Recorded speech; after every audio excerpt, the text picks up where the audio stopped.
অচক্ষ নামাজ পড়েই ভেবে বসবেন না যে অনেক কিছু করে ফেলছে। এক চিল্লা দিয়ে মনে করে ফেলবেন না যে দিনের জন্য অনেক কিছু করে ফেলছে। একটা হজ করেছেন, ওমরা করেছেন, সিয়াম রেখেছেন, দিনের জন্য দান সৎকা করেছেন, একটা মাদ্রাসা মসজিদ করেছেন, ভেবে বসবেন না আপনি সব অনেক কিছু করে ফেলেছেন এবং অন্যরা সব ককরোচ তেলা পোকা, ওরা জাহান্নামে যাবে এমনটা মনে করবেন। জানি না আমরা যে কার আমলের কতটুকু আল্লাহর কাছে কবুল হচ্ছে।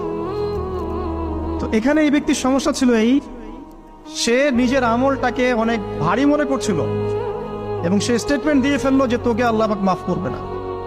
এই একটা কথা মন থেকে বলার কারণে তার ইহকাল পরকাল দুটা বরবাদ হয়ে গেল, সে জাহান্নামে চলে গেল। ঠিক আরেক ব্যক্তির ঘটনা আছে এমন, এগুলো সবগুলো রেফারেন্স আছে। এক ব্যক্তি প্রচুর ইবাদত করত, আল্লাহ পাক তার ইবাদত করার জন্যে পাহাড়ের চূড়ায় একটা সুন্দর ব্যবস্থাও করে দিয়েছিলেন। সেখানে ডালিম গাছ হতো, ঝর্ণা আসতো, খাবারের কোনো অভাব নাই। হাদিসে এসেছে 500 বছর সে ইবাদত করেছে। কত বছর? কিয়ামতের মাঠে এই ব্যক্তির অবস্থা এমন হবে, তাকে জান্নাতে প্রবেশ করানোর জন্য নিয়ে যেতে বলা হবে যাও আমার রহমতে জান্নাতে চলে যাও। আল্লাহ পাক তাকে এই কথাটা বলবেন, কিন্তু এই ব্যক্তি বলবে আমার আমলের কারণে,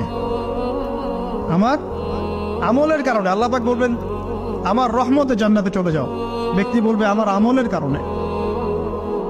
আল্লাহ রাব্বুল আলামিন তখন তাকে দেওয়া সমস্ত নেয়ামতগুলোকে এক পাল্লায় করবেন আর তার সমস্ত আমলকে আরেক পাল্লায় করবেন। তারপর দেখা যাবে আল্লাহর সমস্ত নেয়ামত তার একটা চোখের সমান হয় নাই। কথা কি বুঝতে পারছেন?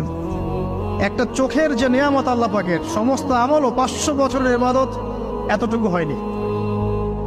তারপর তাকে বলা হবে ওকে জাহান্নামে নিয়ে যাও। এবার জাহান্নামে যাওয়ার সময় সে বলবে আল্লাহ তোমার রহমতে আমাকে মাফ করে দাও। তখন আল্লাহ পাক তাকে আবার ডেকে নিয়ে আসবে, বলবেন যে তোমাকে যে আমি ইবাদত করার জায়গা করে দিয়েছিলাম, এটাকে তুমি নিজে করেছো না আমি করেছি?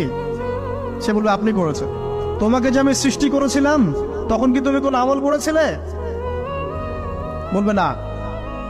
তাহলে তোমাকে যে সৃষ্টি করেছি আমি, এটা কি তোমার আমলের কারণে? না। তোমাকে সারা দুনিয়াতে এত নিয়ামত দিয়েছি, এটা কি তোমার আমলের কারণে? সে বলবে না। তখন তাকে জান্নাতে প্রবেশ করানো হবে। কিয়ামতের মাঠে এমন অনেক ঘটনা ঘটবে যেটা আমাদের চিন্তার বাইরে। আরেকজন ব্যক্তিকে ডেকে আনা হবে, যে ব্যক্তি একটা দুটা নয় বরং 100টা খুন করেছে। সে 99 জন মানুষকে হত্যা করার পর ফতোয়া খুঁজে বেড়াচ্ছিল যে আমার তওবা কবুল হবে কিনা। একজন আবেদের কাছে গিয়েছে। আবেদ আর আলেম কিন্তু এক জিনিস না। আবেদ মানে যে প্রচুর ইবাদত করে, তার জ্ঞান কম, সে শুধু জানে কিভাবে ইবাদত করতে হয়। আলেম হচ্ছে সে যে শরীয়তের গভীর জ্ঞান জানে আবার ইবাদতও করে। আবার যারা জ্ঞান আছে আমল নাই, সেও কিন্তু প্রকৃত আলেম না। প্রচুর জ্ঞান আছে কিন্তু জ্ঞান অনুযায়ী আমল করে না, সেও কিন্তু প্রকৃত আলেম নন। এবার আসেন, তো এই আবেদের কাছে গিয়ে সে বলছে আমার কি ক্ষমা হবে? আমি 99টা খুন করেছি। সে বলল তোমার আবার ক্ষমা? তোমার ক্ষমা নাই। তখন এই ব্যক্তি এই আবেদকে হত্যা করে 100টা খুন পূর্ণ করলো, তোকেও সে মেরে ফেলছে। আমার ক্ষমাই হবে না তো তোর বেঁচে থাকার কি দরকার, তুইও মর। কি বুঝতে পারলেন? বর্তমান বিশ্বের উগ্র মাথার পলিটিশিয়ানদের মতো অবস্থা। আমার দেশের সমস্যা, তোর দেশ পারমাণবিক বোম্বের উড়াই দিব।